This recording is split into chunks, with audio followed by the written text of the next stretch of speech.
Sophia wird von ihrem preisischen alten Blät angeredet. Und das auch noch vor ihrer Freundin. Drum ist Bäs auf ihm und er muss es wieder gut machen.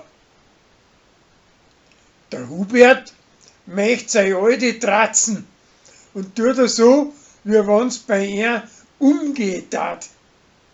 Sie kommt aber dahinter und pflanzt ihm auch.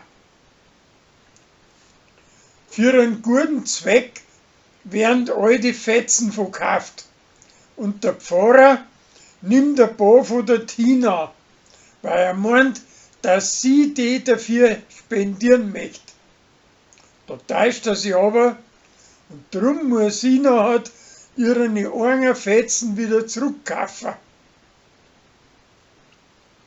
Sarah möchte das Warten lernen, aber mit dem Deuten kommt's nicht zurecht. Der Till möchte mit seinen Spätzchen auf Hamburg auffahren, aber da hat er keinen Diretari nicht dafür.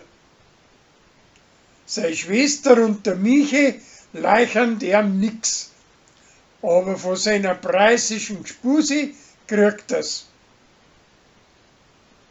Die Leni kommt alle mehr dahinter, dass von ihren Alten beschissen worden ist. Und schließlich nachher besteht es ihrer ein. Und drum möchte sie jetzt nix mehr von ihm wissen.